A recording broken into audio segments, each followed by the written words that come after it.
Depois de deixar meu emprego como segurança no shopping, eu estava procurando por algo semelhante. Sempre houve algo que me fascinou nessa profissão, principalmente o poder. E não sou algum tipo de tirano que gosta de controlar a vida dos outros. A questão era mais simples. Gostava de patrulhar, de estar em uniforme. Era divertido de um jeito estranho, e nem sei explicar exatamente por quê. Foram semanas cansativas e frustrantes, sem um emprego, até que finalmente consegui uma oferta. Um turno noturno em um prédio de unidades de armazenamento, localizado nos arredores da cidade. O gerente parecia tão feliz em me dar o emprego quanto eu estava em aceitá-lo. Era inverno em Minnesota e o Natal se aproximava. Estava ansioso para visitar minha família em Chicago, trocar presentes, comer boa comida e curtir a socialização. Aos 27 anos, eu ainda estava entusiasmado com a ideia de beber com os amigos e familiares. Não era um alcoólatra, mas gostava de relaxar com uma cerveja após um longo dia. Quando chegou o dia do meu primeiro turno, eu estava em casa, em meu apartamento bagunçado, assistindo algo aleatório na Netflix. Meu turno começava às 9 da noite, mas eu já estava vestido com o uniforme que havia pegado na casa do dono do prédio. O que achei estranho, mas não pensei muito nisso. O trânsito naquela noite foi infernal. 1 hora de engarrafamento e a excitação inicial se transformou em frustração. Mas tentei manter a calma. Quando finalmente cheguei ao prédio, era um local ainda mais isolado do que eu imaginava. A construção era grande, com portas de ferro enormes trancadas por uma corrente grossa, e logo atrás havia uma floresta densa. Era o tipo de lugar onde você se sente completamente sozinho, mas isso parecia perfeito para um trabalho tranquilo e bem remunerado. Peguei minha lanterna, cacetete e chaves do prédio e me aproximei das portas. Foi então que algo me fez congelar. Havia arranhões profundos nas portas, como se um animal gigantesco e furioso tivesse atacado recentemente. Não ouvi nenhum barulho e isso me deixou ainda mais nervoso. As correntes estavam cortadas, o que significava que não precisaria usar a chave. Com as mãos tremendo um pouco, empurrei as portas que deram um rangido baixo, como se estivessem sussurrando. Finalmente entrei no prédio. O interior era simples. Um longo corredor com unidades de armazenamento de ambos os lados. No fim do corredor, havia uma mesa de madeira com uma cadeira de couro. Logo acima, uma varanda de metal circulava o perímetro da estrutura. Depois de fechar as portas, percebi uma porta velha de madeira ao lado da mesa. Ela estava coberta de símbolos estranhos, alguns familiares como um pentagrama, mas nada que realmente chamasse minha atenção além disso. Lembrei-me de que o proprietário mencionou que havia um porão onde armazenavam ferramentas e itens quando as unidades estavam cheias. Decidi não pensar muito sobre a porta e me sentei na mesa. Foi então que encontrei algo perturbador, uma folha de papel rabiscada com regras em letras grandes e desleixadas, escritas como se por uma criança. No topo estava a frase: "Por favor, siga essas regras. Elas podem e vão salvar sua vida. Regra 1. Se você ouvir passos rápidos subindo as escadas do porão, não saia do seu lugar. Não faça nenhum barulho. Fique em silêncio e espere por 30 segundos. Essa primeira regra me fez rir nervosamente. Pensei que fosse uma piada de mau gosto de um ex-funcionário, mas continuei lendo. Regra 2. Se uma garota alta, com cabelo desgrenhado e unhas sujas aparecer perguntando pelo irmão, diga: "Eu não o vi recentemente." Use essas palavras exatas. O nível de detalhe dessa regra me incomodou. Por que tinha que ser exatamente assim? Isso parecia irreal. Regra 3. Se ouvir arranhões vindos da garagem mais próxima das portas de ferro, bata 3 vezes levemente com o cacetete na porta. Não fale nada.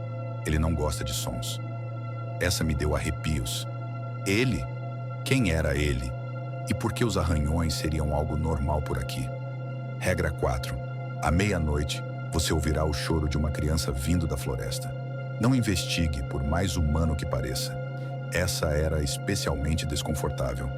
A ideia de uma criança chorando, eu sabia que ficaria tentado a ver o que estava acontecendo. Regra 5.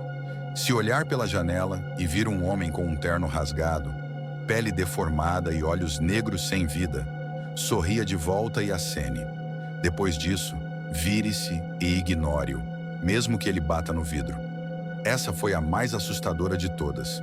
Um homem sorridente, com olhos mortos e dentes afiados? A ideia de acenar para ele e fingir que estava tudo bem me deixou enjoado. Ri novamente, ainda achando que tudo era uma brincadeira, e guardei o papel. Decidi pegar o manual do funcionário para ler de verdade. Tudo parecia normal. No entanto, enquanto eu tentava me concentrar, ouvi um som que não deveria estar lá. Passos rápidos subindo as escadas do porão. Instantaneamente lembrei da primeira regra. Congelei. Os passos eram rápidos, agressivos, como se algo grande e furioso estivesse subindo. Senti minha respiração falhar, mas fiquei completamente imóvel. Depois de alguns segundos, o som parou, seguido de uma respiração pesada, como de alguém faminto. Esperei contando mentalmente os segundos até que os passos finalmente desapareceram. Com o coração disparado, respirei aliviado. Olhei para o papel com as regras novamente, agora acreditando que algo estava seriamente errado. Mal consegui processar o que acabara de acontecer quando me virei e vi uma mulher alta, quase 2,5 metros de altura, parada no corredor. Seu cabelo longo e sujo cobria o rosto, e suas unhas, longas e quebradas, estavam sujas de sangue seco. Sem falar nada, ela perguntou: "Você viu meu irmão?" Meu corpo paralisou. Eu tinha esquecido a regra exata. Em pânico, gaguejei. "Eu não o vi." No segundo em que disse isso, ela gritou. O prédio tremeu, mas de repente ela desapareceu, e no meu pulso, um pentagrama estava gravado, como uma punição por ter quebrado a regra. Olhei o relógio. 11h58. Logo seria meia-noite. E então, como o papel havia previsto, o choro começou.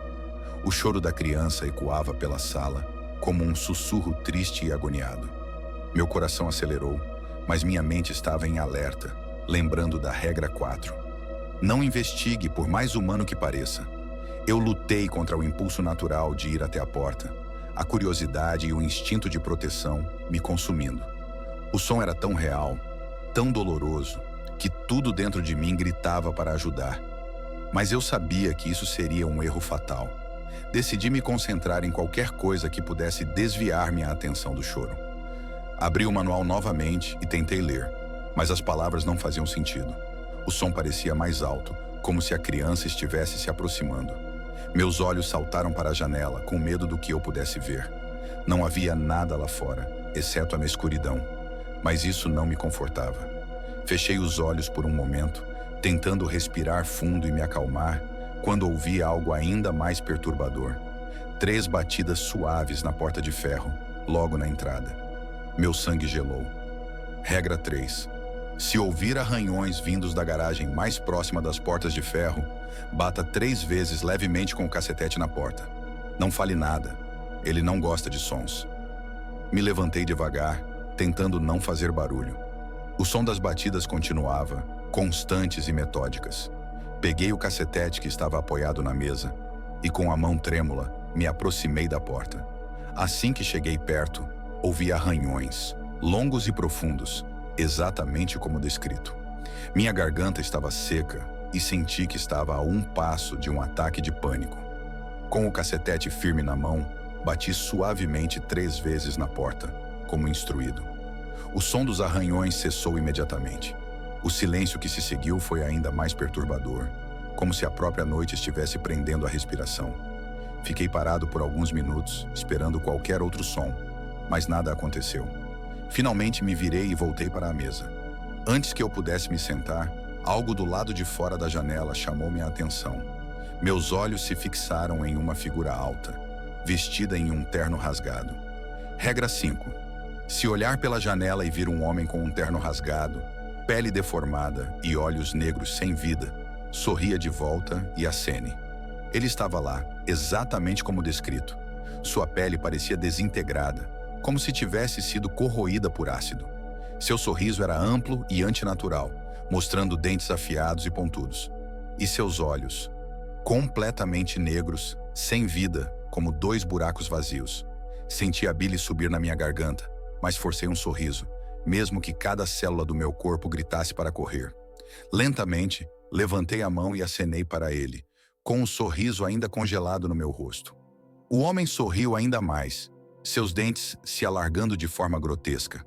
Ele começou a andar em direção à janela, mas antes de chegar perto o suficiente para tocá-la, eu me virei como a regra dizia. Fiquei de costas para a janela, o coração batendo freneticamente. Podia ouvi-lo batendo no vidro, mas me obriguei a ignorar. Os minutos passaram como horas. A cada batida no vidro, sentia a tensão aumentar. Eu sabia que, se quebrasse a regra, algo horrível aconteceria. Finalmente, as batidas pararam. Não tive coragem de olhar novamente. Apenas respirei fundo e voltei a me sentar. Então, como um último teste, algo diferente aconteceu.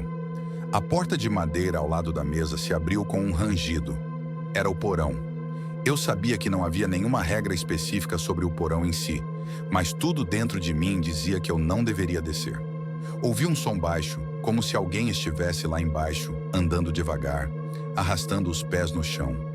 Uma sombra parecia se mover pelas escadas, e pude ver apenas um vislumbre de uma figura encapuzada, de costas, como se esperasse por mim.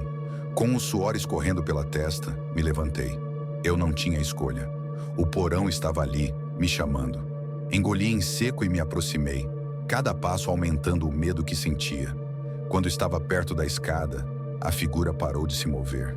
Não houve barulho, não houve reação. Apenas o silêncio mais perturbador que eu já experimentara. Eu sabia que a noite ainda não havia terminado, mas algo dentro de mim me dizia que o pior estava por vir. Essas regras não eram apenas sobre sobrevivência, mas sobre algo muito mais profundo e sombrio.